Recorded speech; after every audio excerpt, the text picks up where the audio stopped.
En este encuentro homenaje al camarada Julio Anguita González, intentaremos a través del debate y análisis colectivo profundizar en el conocimiento de su discurso oral y su discurso profético. Para ello, hemos elaborado una ponencia inicial que sirva de punto de partida para el debate, el conocimiento y el enriquecimiento a través de su figura, así como para dejar constancia de su legado para las generaciones venideras. Sus intereses por los aspectos económicos y tecnológicos fue una de sus máximas a lo largo de su trayectoria política. China y su evolución tecnológica estaba presente en sus análisis geopolíticos y formaban parte de aquellas medidas que después tendrían que aplicarse en lo concreto. El maestro y político cordobés ostentó distintos puestos en la política española. Fue alcalde de Córdoba del 79 al 86, secretario general del PCE y coordinador general de Izquierda Unida del 88 al 98. Desde su etapa como alcalde, los medios de comunicación de la época le dieron el apodo de Califa Rojo. Era comunista a secas, sin adjetivos, ni diagnósticos clericales. Para él se trataba de observar la realidad de forma rigurosa y racional, para que desde lo concreto irla transformando. Para poder ser libres, decía, tenemos que tener nuestras necesidades básicas cubiertas, formando una de sus prioridades a la hora de abordar el tema de la emancipación de las clases populares. Decía que si la gente no tenía sus necesidades de alimentación y sus cosas más elementales cubiertas, no podía haber un pensamiento libre y no podía, lógicamente, ser una persona libre. Vamos a ver. Primeramente, yo hago un discurso, pero mi mejor discurso es el ejemplo. O sea, que yo predico desde el ejemplo cómo vivo y todo el mundo sabe de qué vivo. En cuanto a lo de papá Estado, vamos a ver. Seguramente nadie me negará que la solemne Declaración de Derechos Humanos es un monumento. Pues ahí dice que en el caso de paro toda persona tiene derecho a un subsidio. Luego, si estamos con la solemne Declaración de Derechos Humanos, hay que aceptar que todo tiene derecho por ser humano. No hablamos de la dignidad intrínseca del ser humano, pues eso significa para que el ser humano sea digno, tiene que comer todos los días, si no ese discurso es bazofia. Escuchar a Julio Anguita hablar de la relación entre ética y política fue para mí algo muy importante, un cambio sustancial en la forma de mirar la actividad social. Él estaba preocupado por ver cómo desde la política se podía intervenir para mejorar la situación de toda la ciudadanía, sin ningún tipo de exclusiones y sin ningún tipo de privilegios, y además con criterios de justicia, de igualdad y de solidaridad. Para Julio, lo más importante era el ejemplo personal, y con su ejemplo salió de la política igual que entró. La pedagogía en la política siempre fue crucial para él. Su vocación de maestro de escuela y su cercanía a Ustea llevaba siempre a explicar de forma objetiva y con concreción. El lenguaje oral de Julio era siempre elegante, racional, didáctico, apasionado y contenido en sus expresiones gramaticales, suave y contundente a la vez, de una forma de ser andaluz muy cordobesa, muy serequista. ¿Tú sabes lo que es que todas las emisoras de Córdoba que había entonces conecten un día a la semana y sale el alcalde o cualquier concejal? Venga, pregunta, en directo, ¿eh? Y que el alcalde y concejales se vayan a explicar el presupuesto. No, vecinos, que participéis. Es decir, nosotros os exigimos que participéis. No me pidáis la participación, no, que tenéis que la obligación de participar, porque estamos solos. Bueno, eso creó una especie de visión nueva de las cosas.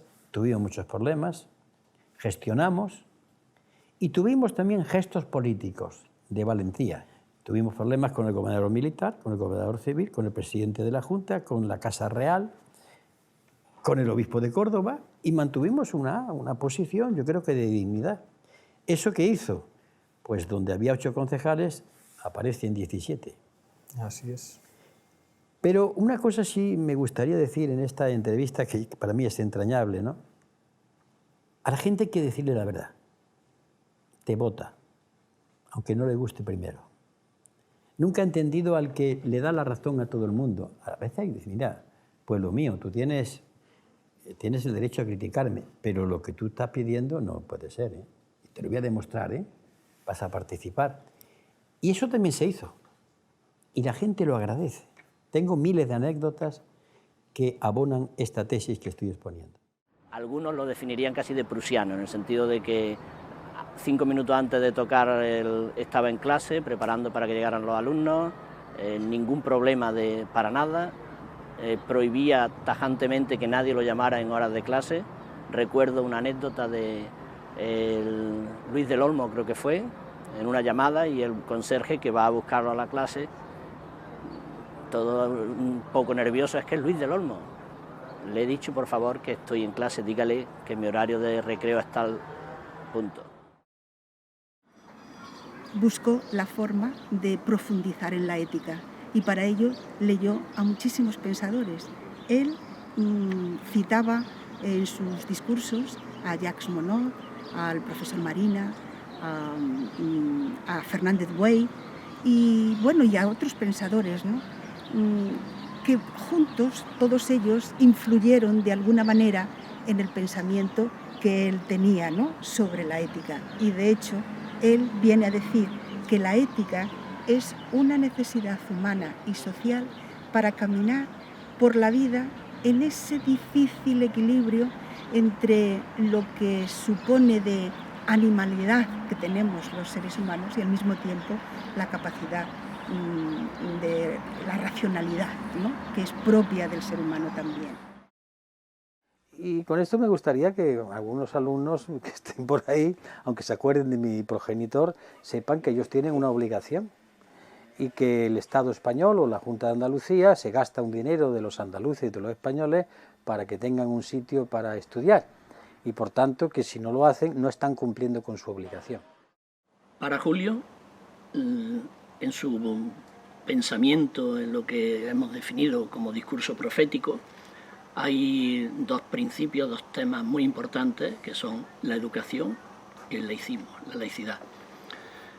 La educación, para él, decía que en una república de hombres y mujeres libres tiene que sustentarse en una educación científica y laica, sin prejuicios, sin supersticiones, basada en la experimentación práctica y el pensamiento crítico, que promueva una formación integral y humanista, que conforme personas cultas y felices y ciudadanas,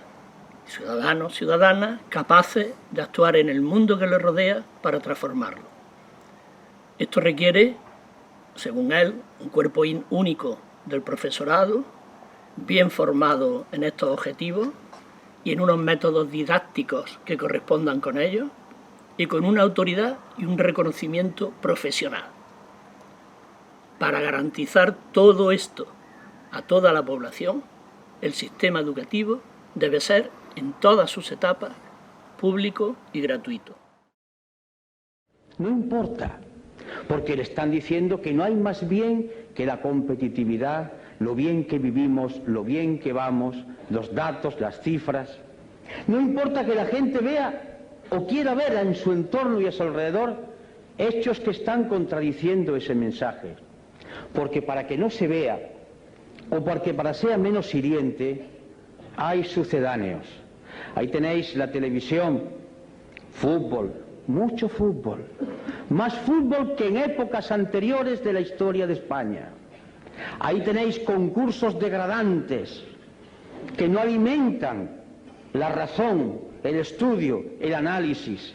Ahí tenéis la vida de los personajes populares que se diseccionan y se abren para que atisbemos como si fuéramos aves carroñeras y olvidando el entorno que tenemos, entremos en lo que ocurre en sus alcobas. La trascendencia de su persona en el lenguaje oral crea un universo que piensa en sí mismo, crea belleza y amor. La pasión sale de sus poros en cualquiera de sus intervenciones políticas. porque la intención de Julio, a través de su oratoria, el arte de hablar en público con elocuencia, era siempre la de persuadir o conmover al auditorio. Con respecto al laicismo, si vemos su capítulo sobre todo donde habla de la Tercera República, él plantea que es evidente que no puede existir una república democrática si no es laica.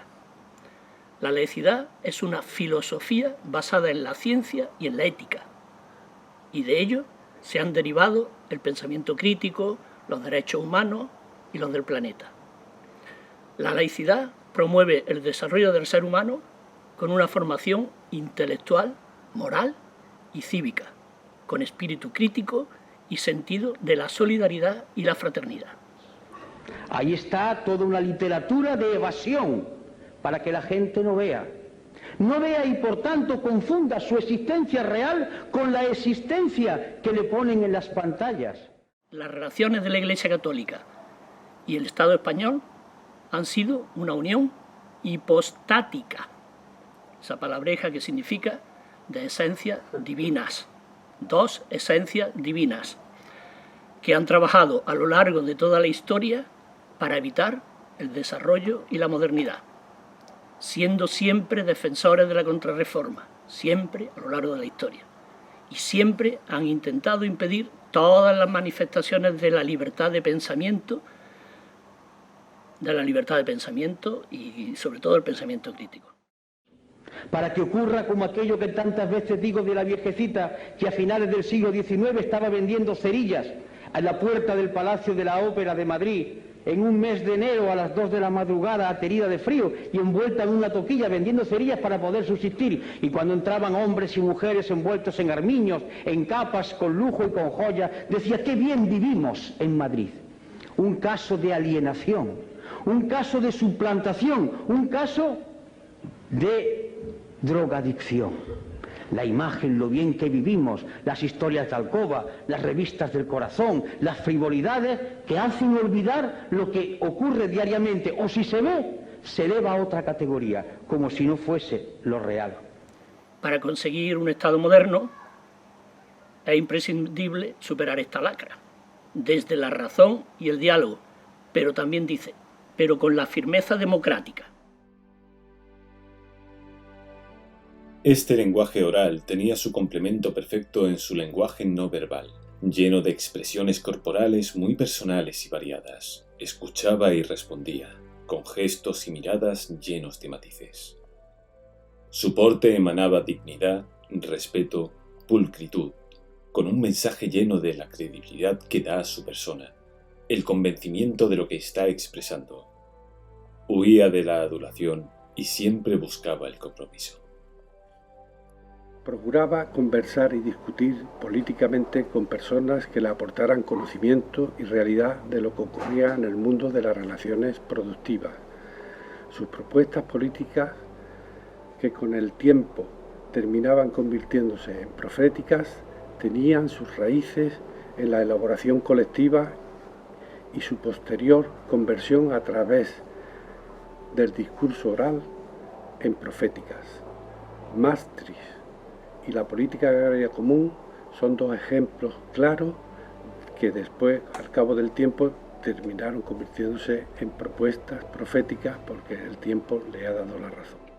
En principio, reforma de la política económica fundamentada en un nuevo concepto que se llama desarrollo sostenible, lo cual implica introducir en la economía toda una serie de planificación integrada de recursos muy ligadas al medio ambiente, que implica la creación de empleo desde parámetros de desarrollo industrial, desde fortalecimiento de la pequeña y mediana empresa, desde cambio en las estructuras agrarias y la agroindustria y desde una propuesta nueva que los sindicatos en Europa y los partidos políticos de izquierda han enunciado pero no se han atrevido a llevarla a una propuesta más desarrollada, el reparto del empleo dentro de una economía distinta.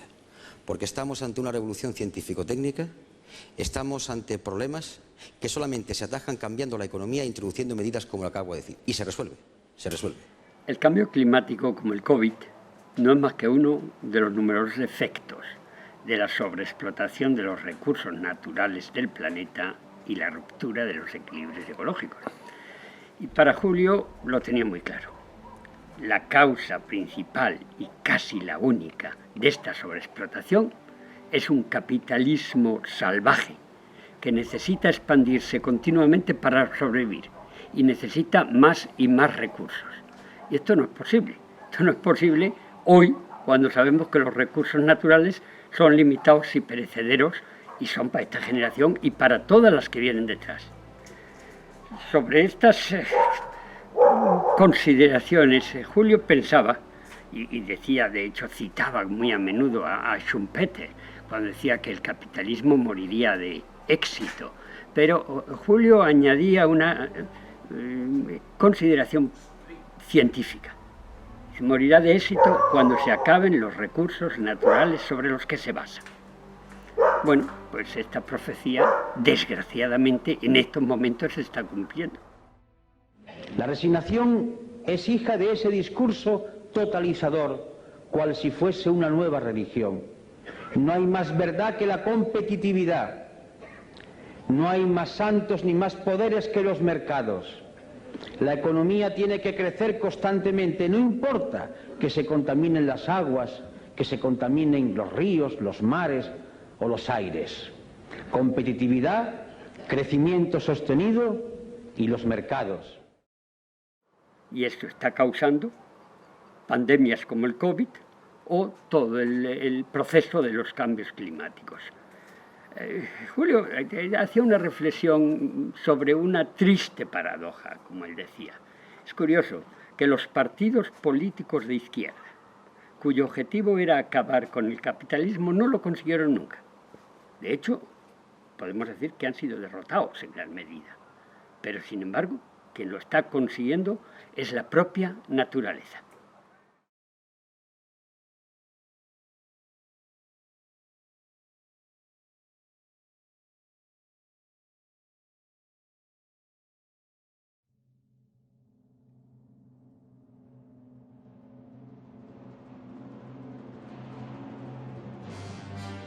En el siguiente apartado vamos a analizar cómo fue su proyección pública a través del discurso profético, como a él le gustaba llamarlo.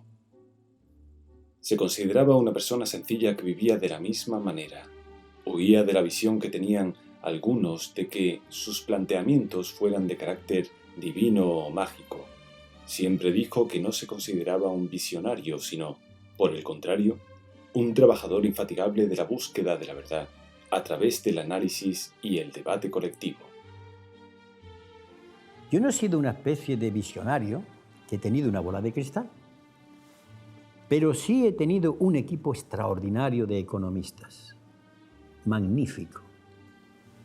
Personas que hoy han trabajado con nosotros, con un Juan Torres, con los Pedro Montes, o Albarracín, Salvador Llobé, Juan Francisco Martín Seco, todo el equipo de ecología política, en donde el fallecido Ladislao Martínez, hasta magníficos.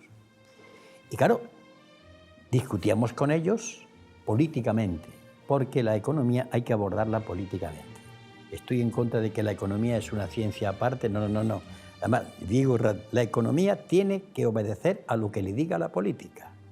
Y además, en primer tiempo de saludo, y no admito discusión en ese terreno. Julio Anguita, en una muestra más de su genialidad como pensador, acuñó el término discurso profético. ¿Por qué genialidad? Pues diré en síntesis que por vislumbrar la necesidad de añadir la emoción al componente racional del discurso. En sus intervenciones, tanto orales como escritas, intentó transmitir su significado y la importancia que tenía como instrumento para la transformación social. Él lo llega a equiparar a la 11ª tesis sobre Feuerbach, en la cual dice los filósofos han explicado cómo es solo el mundo y lo que hay que hacer es transformarlo. Julio comprendió que el razonamiento que utiliza la izquierda en el discurso político sirve en el mejor de los casos para la toma de conciencia, pero eso no lleva necesariamente a la acción. Por eso él introduce el tema de profético para intentar meter la emoción en el mismo y motivar para la acción. El discurso profético. El discurso profético es un discurso que se le lanza al pueblo para conmoverlo, para que vea dónde está el problema. Después el pueblo dirá lo que tenga que decir, y lo que diga hay que aceptarlo. El discurso profético, como dice Spinoza, el gran filósofo del siglo XVII, crea a su propio pueblo. El discurso profético es decir la verdad, dónde está el enemigo, cómo combatirlo y aportar la ilusión necesaria basada en un amplio consenso. Ya el filósofo de la Ilustración David Hume lo expresó: la razón es la sirviente de la emoción. Eso, y en la actualidad, el psicólogo social Haidt hace una metáfora para visualizar esto que estamos diciendo, que es el elefante y el jinete. Él dice que el jinete es la razón y el elefante la emoción. El elefante tiene más fuerza y potencia que el jinete a la hora de decidir hacia dónde se va. Por eso hay que convencer al elefante para que coja el camino que deseamos. Clarificar quién es el enemigo obedece a 3 fases de la clarificación. Primera, designar al enemigo, señalarlo, es este. Segunda, describirlo, es este por esto, por esto y por esto. Y tercera, definirlo. Y definirlo es ya tenerlo en vista, comprendido, para iniciar la acción política contra él. Interpretaba el sentido profético en la política como un valor prometeico y con ello la capacidad de adelantarse a lo que sucedería, de ver de antemano las consecuencias de las decisiones políticas y afrontar, sin importar el coste, la acción política correspondiente. La capacidad, a través del debate, el análisis y el conocimiento colectivo, de predecir los acontecimientos futuros que se producirían. Con ello, el tiempo le ha dado la razón. Seguramente Julio tenía muy presente la máxima de: si no vives como piensas, acabarás pensando como vives. En relación con la praxis, parece relevante señalar algunos rasgos que deberían formar parte de la personalidad de cualquiera, no solo del político, y sobre todo de quienes ocupen cargos de relevancia en las instituciones. Son los siguientes: austeridad. No significa pobreza, sino vivir bien en ausencia de lujo y ostentación en su modo de vida. Integridad. Debe ser un escudo contra la corrupción y no, como desgraciadamente está ocurriendo, formar parte de la misma y facilitarla. Veraz, cuando la mentira se ha convertido en la esencia política actual. Como elemento, es imprescindible defender este principio como elemento para generar confianza. Decir la verdad no siempre significa tener la razón. Por eso es necesario otro de los valores, que es el ser reflexivo, estudiar a fondo los problemas y reflexionar sobre los mismos antes de actuar. Defensa de lo público frente a los intereses privados. Esto lo estamos viendo actualmente con lo que está ocurriendo en nuestro país con las eléctricas en manos privadas, que están haciendo un abuso total. Y en el tema mundial con el tema de las patentes en las vacunas del coronavirus, que al impedir que los países pobres puedan ejercer la vacunación sobre su población, está dificultando la solución de esta pandemia. Y luego finalmente pues se trata también de defender la vida del planeta y en toda su diversidad. Y todo esto debe de ir dirigido por la brújula que debe de dirigir todos estos valores, es la ética. La ética que, recuperando lo que se decía en la Roma antigua, un político ético era el que actuaba con decorum, es decir, con honradez, honestidad, discreción y justicia. Para Julio, el discurso profético es aquel que, desde los hechos incuestionables y comprobados en la vida cotidiana, produce en la audiencia la necesidad de que la propuesta derivada del análisis se asuma como razonable y deseable. El discurso profético no era otra cosa que el desarrollo a nivel de masas de las tesis de Marx contra Feuerbach. A esa inmensa mayoría hay que lanzarle el discurso profético. discurso duro, pero a su vez lleno de voluntad. Gramsci lo define como una fantasía concreta. Qué bella expresión. Fantasía pero concreta, ¿eh? Porque cuando yo he hablado de la utopía, y muy bien lo ha dicho Juan Andrade, para mí la utopía es tener a dónde quiero ir, ya está, ¿eh? Pero ahora tengo que ir milímetro a milímetro o 2 metros, depende de la coyuntura histórica. Su legado es la búsqueda de la verdad a través del conocimiento y la racionalidad, de una manera colectiva, con dirigentes que fueran honestos y valientes, es decir, todo lo contrario de lo que tenemos en la actualidad, que no tenemos más que mediocridad y gente muy burocratizada y que nada se parece a lo que es el tipo de dirigente que él representaba. El decrecimiento económico y la planificación económica son pilares de sus recetas de futuro. Hoy, ¿qué pasa? Actualmente, pan, techo, trabajo, igualdad, educación, todo eso, justicia, todo eso que son derechos de las personas, también es una utopía.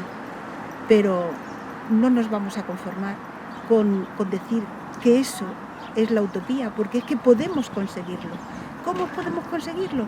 Pues con lo que decía Julio Anguita, de crear ese contrapoder ciudadano que tuviese claro cuáles son los objetivos de mejora para toda la ciudadanía, sin exclusiones y sin privilegios. Una solución por parte de la derecha capitalista es muy difícil, porque si el capitalismo causa el problema, no puede ir contra su propia naturaleza. Entonces la única solución que veía era una cosmovisión de izquierdas, una cosmovisión basada en la ética, basada en la solidaridad entre nosotros. Estamos hoy en la España de 1999, en la Europa de 1999 y en el mundo, en un momento en el que en otras ocasiones de la historia las sociedades han tenido que escoger un camino u otro, o seguir en la resignación o plantar cara, la rebeldía que acaba de decir Manolo Cañada. Austeridad, integridad, veracidad, reflexión, defensa de lo público, defensa del planeta y la ética estaban encarnados en la persona de Julio Anguita. De ahí su luminosidad y su trascendencia. Hoy en día, este discurso no es otra cosa que la de evidenciar la necesidad de cambiar el orden existente por ser simplemente injusto y dañino para la especie humana y el planeta que habitamos. Es una enmienda a la totalidad que se presenta como proyecto de fantasía concreta y necesaria para galvanizar las energías de un pueblo en aras de su liberación, como diría Gramsci. Esto significa decrecimiento. Él le llamaba de otra manera, él decía no usar lo superfluo. El discurso profético es el propio de los momentos de crisis sistémica y aún de civilización. Implica cambios en la economía, en la sociedad, en la cultura y en los valores, incluyendo los de tipo personal. La condición sine qua non para la izquierda es ejercer lo que en la filosofía griega, o más que en la filosofía, en la mitología griega, se dice de Prometeo. Saben ustedes que Prometeo intentó robarle el fuego a los dioses para dárselo a los hombres. Lo pagó. Sin embargo, nosotros aspiramos, en esta fase, a robar el saber y dárselo a la gente. Sencillo, claro, a fin de que se conciencie y vaya subiendo. Lo cual nos obliga a nosotros, políticos de izquierda, políticos comunistas, a no ser como los demás, sino a hacer durante mucho tiempo un ejercicio pedagógico, didáctico, lo cual es muy difícil, porque muchas veces existe la tentación de salir y hablarle a la gente para quedar bien. Pero nosotros, comunistas, tenemos incluso que negar y negarnos la posibilidad de quedar bien. Lo importante es que la gente se vaya pensando.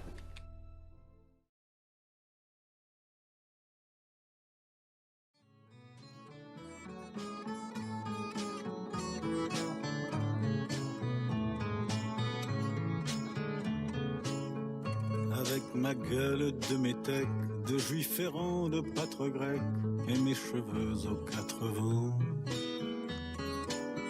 Avec mes yeux tout délavés, qui me donnent l'air de rêver, moi qui ne rêve plus souvent. Avec mes mains de maraudeurs, de musiciens et de rôdeurs qui ont pillé tant de jardins. Avec ma bouche qui a bu, qui a embrassé, mordu, sans jamais assouvir sa faim. Avec ma gueule de métèque, de juif errant, de pâtre grec, de voleur et de vagabond. Avec ma peau qui s'est frottée au soleil de tous les étés et tous ceux qui portaient jupons. Avec mon cœur qui a su faire souffrir autant qu'il a souffert sans pour cela faire d'histoire. Avec mon âme qui n'a plus la moindre chance de salut pour éviter le purgatoire.